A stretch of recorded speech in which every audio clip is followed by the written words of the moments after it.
మంజుల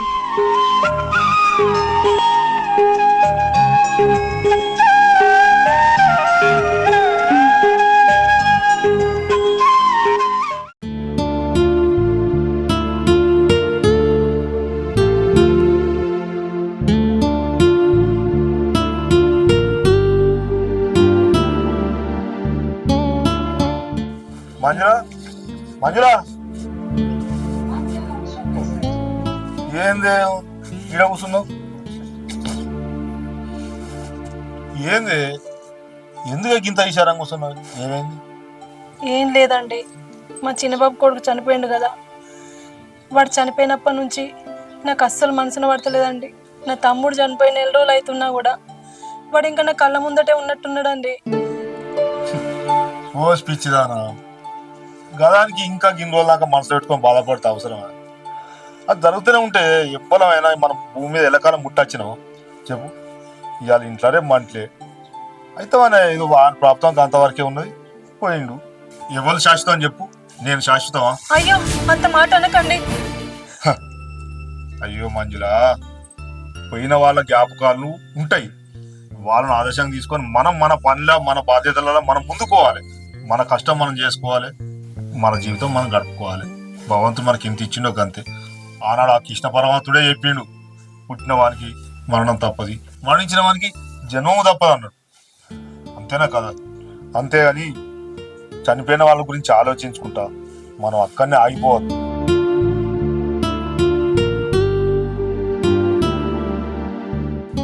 ఇగో నువ్వు ఇట్లా బాధతో ఉంటే పైన మీ తమ్ముడు కూడా బాధపడతాడే. ఇదే ఇక ఇట్లా నవ్వుకుంటూ ఉంటే మీ తమ్ముడు కూడా అక్కడ సంతోషంగా ఉంటాడు. సరేనా?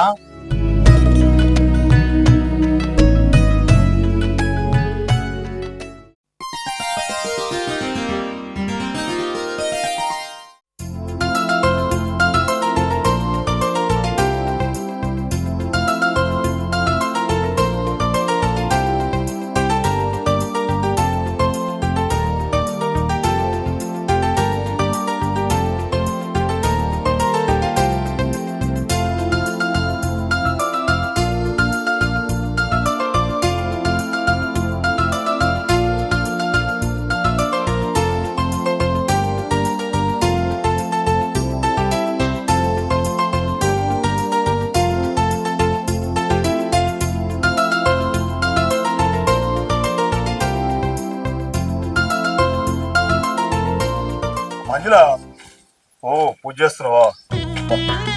నువ్వు ఈ పూజ చేస్తుంటే అచ్చం లక్ష్మీదేవి పూజ చేస్తున్నట్టుగానే ఉంది. సరే ఇక నేను ఆఫీస్కి వెళ్తున్నా, నాకు డ్యూటీకి టైం అవుతుంది. అదేంటండి, టిఫిన్ బాక్స్ పెట్టిస్తా ఉండండి. లేదే, ఇవాళ మాకు ఆఫీసులోనే లంచ్ పార్టీ ఉంది, నేను అక్కడనే తింటా. డాడీ హాలిడేస్ కదా, ఇప్పుడు కూడా ఆఫీస్ ఉండొచ్చు కదా. అరే హాలిడేస్ మీకురా, సంక్రాంతి హాలిడేస్. ఈసారి మాకు హాలిడేస్ వచ్చినప్పుడు మనందరం టూర్కి వెళ్దాం, సరేనా? ఇగో అమ్మను అసలు వరియకు, సరేనా?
అమ్మ మళ్ళీ నాన్న ఎప్పుడు వస్తాడు? నాన్న తిరిగి రాని లోకాలకు వెళ్ళిపోయిండు నాన్న. మనం నాన్న లేకుండానే బతకాలరా. ఎంత కష్టమైనా నేను చూసుకుంటారా. నువ్వు మంచిగా చదువుకోవాలి నాన్న, మంచి పేరు తెచ్చుకోవాలి, అందరి ముందర మంచిగా ఉండాలి నాన్న. సరేనా? మంచి పేరు తెస్తావు కదా, చదువుకుంటావు నాన్న.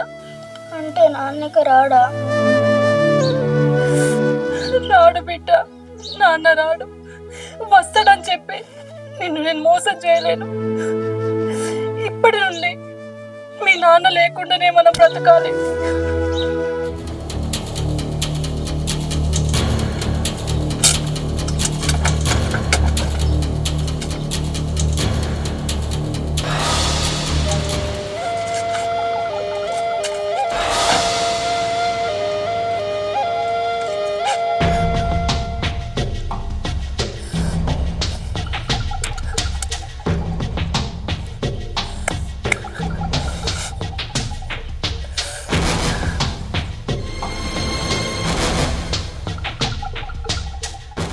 నమస్తే సార్.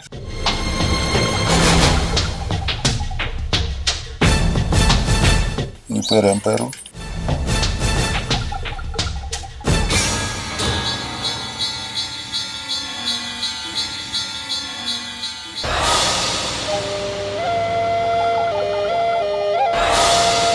సత్యనారాయణ చనిపోయినట్టు తెలిసిందమ్మా. ఊళ్ళో లేని నేను వచ్చి పలకరించిపోదామని వచ్చిన.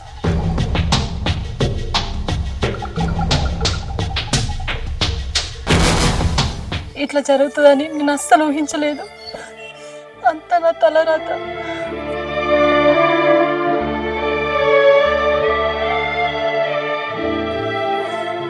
ఎవల తలరాత ఎవల చేతులుంటుందా? అంతా భగవంతుని చేతులుంటుంది. నిల్చోనే ఉన్నావే, కూర్చో కూర్చో.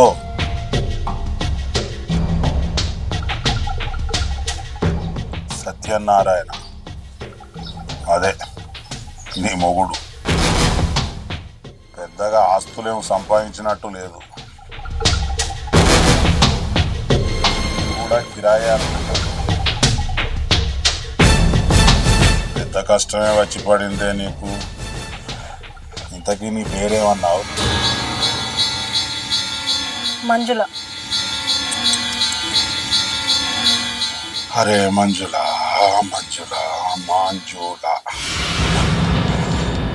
చూస్తే చిన్న వయసు, మొగడు సంపాదించింది ఏం లేదు, సొంతం ఇల్లు కూడా కాదు. అలా అని చెప్పి ఎవరైనా చూసుకునే వాళ్ళు ఉన్నారా అంటే నీకంటూ కూడా ఎవరు లేరు అనిపిస్తుంది. కానీ ఎలా? కొడుకు కూడా ఉన్నాడు. ఎలా బ్రతుకుడు మంజులా నువ్వు? నీకు పెద్ద చిక్కే వచ్చి పడింది. కానీ కష్టపడితే ఫలితం దక్కుతుంది. ఆలోచించాలి నువ్వు బాగానే. ఆలోచించాలి. సార్, నా భర్త చనిపోయిండని మీరు నా మీద చూపిస్తున్న జాలికి సంతోషం. నా భర్త నా కోసం ఆస్తులేం ఇవ్వకపోవచ్చు, ఆయన ఈ లోకంలో లేకపోయినా నాకు బ్రతికేంత ధైర్యం ఇచ్చిండు. అదే ధైర్యంతో నేను నా కొడుకు దర్జాగా బతుకుతాం. ఇలాంటి విషయాలు సినిమాల్లో లేదా టీవీల్లో వింటే బాగుంటుంది. మంజులా బతికేతందుకు ధైర్యం ఒక్కటే సరిపోదు. డబ్బు డబ్బు డబ్బు అంటే తెలుసు కదా, డబ్బు కూడా ఉండాలి మంజులా. రారా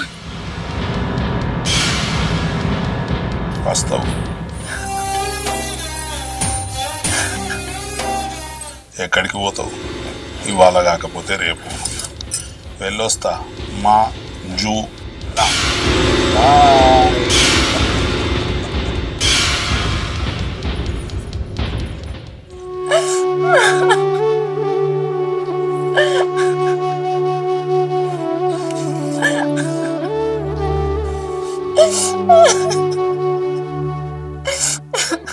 అమ్మా ఏడవకమ్మా, నేను పెద్ద అయినాక మంచిగా చదువుకొని నీకే కష్టం రాకుండా చూసుకుంటా. బిడ్డ, ఎంత కష్టమైనా సరే నిన్ను మంచి చదువులు చదివిస్తా బిడ్డ.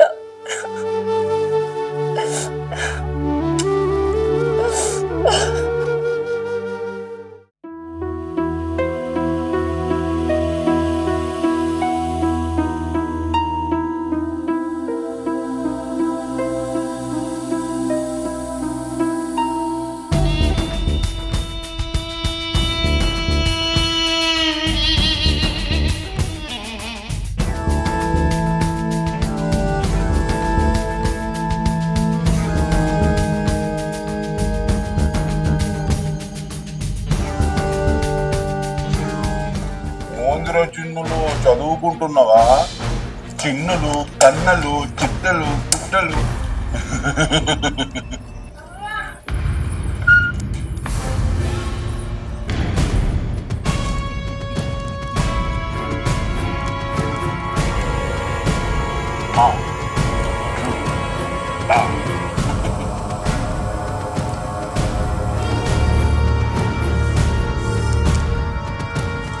బాగున్నావా మంజుల? అసలు లోపలికి ఎందుకు వచ్చిర్రు? నా కొడుకుని ఎందుకు భయపెట్టిర్రు? అసలు ఎందుకు ఊరుకోకి మా ఇంటికి ఎందుకు వస్తారు? ఊరికే మీ ఇంటికి రావడానికి నాకు ఏమీ పని లేదనుకుంటున్నావా? మా జూ లా నీ మొగడు నాకు 5 లక్షల రూపాయలు ఇవ్వాలి, అప్పు తీసుకున్నాడు. ఏంది? నా భర్త నీ దగ్గర 5 లక్షలు అప్పు చేసిండా? నా భర్త జీవితంలో ఎవరి దగ్గర అప్పు చెయ్యలేదు, చెయ్యడు.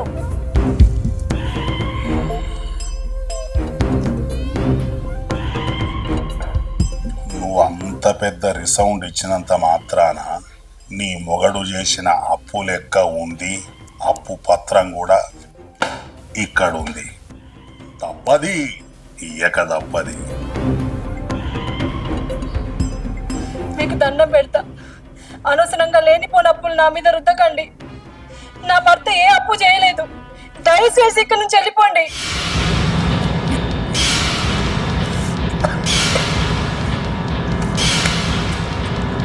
ఎందుకు మంజుల ఇంత చిన్న విషయానికి ధైర్యంగా ఉండవు? అప్పు పత్రమా ఇక్కడే ఉంది, దాన్ని చింపేస్తా. కానీ నువ్వు ఒక చిన్న పని చేయవలసి ఉంటుంది. ఏంటది?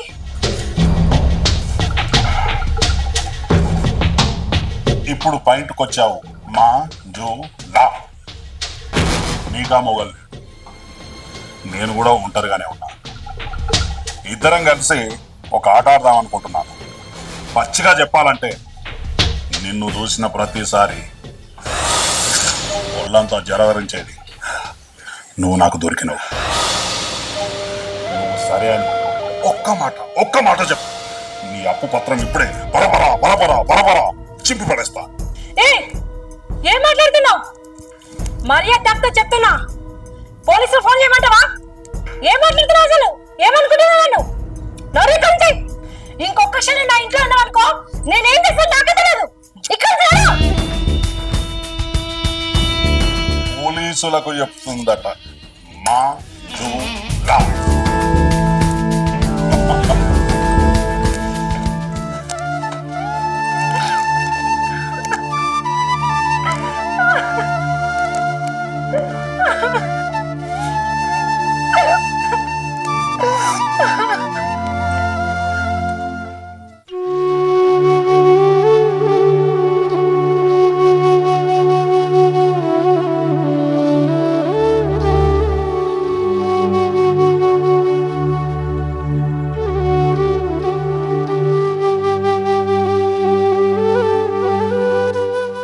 భగవంతుడా, నాకే ఎందుకింత కష్టం?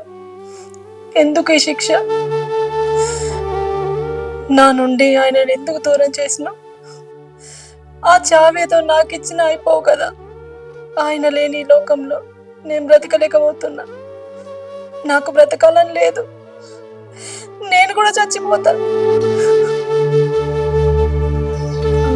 నువ్వు ఏడవకమ్మా, నువ్వు ఏడుస్తే నాకు కూడా ఏడుపు వస్తుంది. ఏడవ బిడ్డ, నిన్ను ప్రయోజకుని చేసే వరకు ఈ అమ్మ ఏడవది బిడ్డ బ్రతికే ఉంటది. తిని బిడ్డ, కడుపు నిండా తిన్నాను తిన్.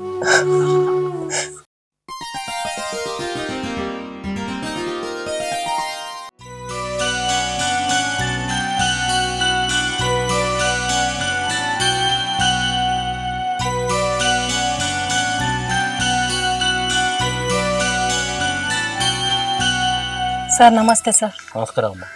ఏమైందమ్మా గిట్ల వచ్చినావు? సార్, మా ఆయన చనిపోయినప్పటి నుంచి నాకు బ్రతకడమే కష్టమవుతుంది సార్. అలాంటిది మా ఆయన పనిచేసిన దగ్గర ఒకసారి వచ్చి ఆయన 5 లక్షలు అప్పు చేసిండట. మా ఆయన ఇయ్యాలి అని ఏదో ఏదో మాట్లాడుకుంటూ నన్ను టార్చర్ చేస్తుండు సార్. ఎవడమ్మాడు అంత ఇబ్బంది పెట్టాడు? ఎవడు? మన పేరేం పేరు? ఎవరో శ్రీనివాస్ సార్ అంట సార్. ఓహో ఆడా, మనకు బాగానే ఉందా? మనం ఫోన్ చేస్తే ఒకసారి.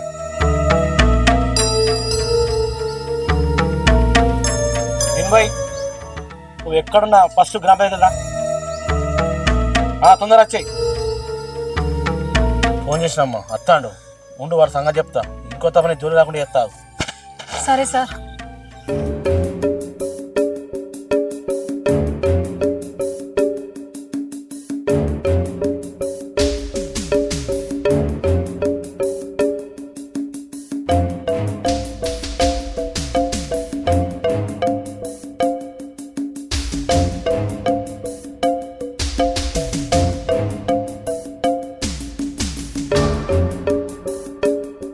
నమస్తే సర్పంచ్ సార్. నమస్తే నమస్తే. ఏం సంగతి? ఈ ఊరో తెలుసా నీకు? తెలుసు, మన దగ్గర పనిచేసే వాళ్ళ భార్య కదా మంజుల. అట్లా తెలుసా? ఇంకేమైనా చేస్తున్నావా? అట్లాంటివి నాకేం తెలుసా? నీకేం తెలియదా? నాకేం తెలియదు. నీ వేసే పద్ధతి కరెక్ట్ లేదు. ఆమె చెప్పింది నాకు మొత్తం అర్థమవుతుందా? ఏమర్థమైంది? అర్థమైందంటే అర్థమైంది అంటాను. ఆమె భర్త జరిపోయి ఆమె బాగా ఉంటే నీ టార్చర్ ఏంది? పైసలు ఏందా ఏమన్నా నీకు? పైసలు ఏమి ఇచ్చేది లేదు. మరేమో పైసలు ఇచ్చేది ఉన్నదని ఇబ్బంది పెడతానవాట. ఎక్కడ ఉండబోయేతలే నీకు ఊళ్ళే? నువ్వు చేసే కథరా నాకు మా తెలుసు, కానీ ఎందుకని ఆగుతున్నా? ఇది ఫస్ట్ వార్నింగ్, నీకు ముందే చెప్తున్నా.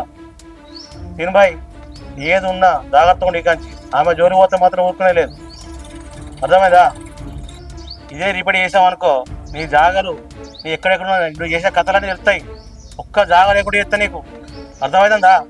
ఊళ్ళోకి వెళ్ళకూడతా ఇంకొంత వడల జోలికి పోతే. ఏం చెప్తానా? అర్థమవుతుందా నీకు? ఎటు చూస్తున్నావు? సర్పంచ్ సాబ్ అంత దూరం ఎందుకు లేదు, నాదే తప్పు. ఇక నేను ఇటువంటి విషయాలలో పోను. నేను చెప్తున్నా కదా, ఇక మీరు నా బాధ ఏం గెలికిచ్చే పని ఏం చేయకుండా నా సందాలు నేను బతుకుతాను. నేను ఎవరి జోలికోను, తప్పని. ఇంకోతో మాత్రం బాగుంటుంది చెప్తున్నా. ఇది ఫస్ట్ వార్నింగ్ అంటే వదిలిపెడుతున్నా నేను. సరే సర్పంచ్. సరే సరే అమ్మా, ఇంకోసారి నీ జోలికి రాడు. మళ్ళీ అత్తే మాత్రం నాకు మళ్ళీ ఇక్కడ ఎక్స్పీరియన్స్ చేయి, సరేనా? అయ్యా, మీ మేలు ఈ జన్మలో మర్చిపోలేనయ్యా. మా ఆయన చనిపోయిన కాంచి ఇల్లు గడవడానికి చాలా కష్టమవుతుందయ్యా. నా కొడుకును కూడా చదివించుకోవాలి. ఏదైనా పని ఉంటే చూపించండి అయ్యా. సరే అమ్మా, రేపైతే పొద్దుంటా గ్రామ పంచాయతీకి ఏదైనా పని ఉంటే చెప్పిస్తా. సరే అయ్యా. పో, మంచిగా చూసుకో. ఉండండి, వస్తున్నాను.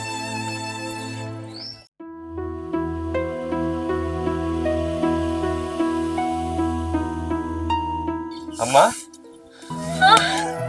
బిడ్డ అంత మంచిదేనా? ఇప్పుడు వస్తానవా? అమ్మా, నీకు ఒక శుభవార్త అమ్మా. ఇన్ని రోజులు నువ్వు పడ్డ కష్టమంతా ఫలించిందమ్మా. మొన్న రాసిన గ్రూప్ 2 ఎగ్జామ్లా నాకు ఎంఆర్ఓగా జాబ్ వచ్చిందమ్మా. ఇప్పటి నుంచి మనకి ఏ కష్టం లేదమ్మా. నిన్ను మహారాణిలాగా చూసుకుంటా అమ్మా. అవునా బిడ్డ? అవునా?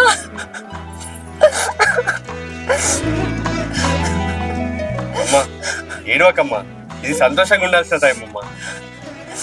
ఇది సంతోషమే నాన్న, సంతోషంతోనే వస్తున్నాయి కన్నీళ్ళు. దేవుడా,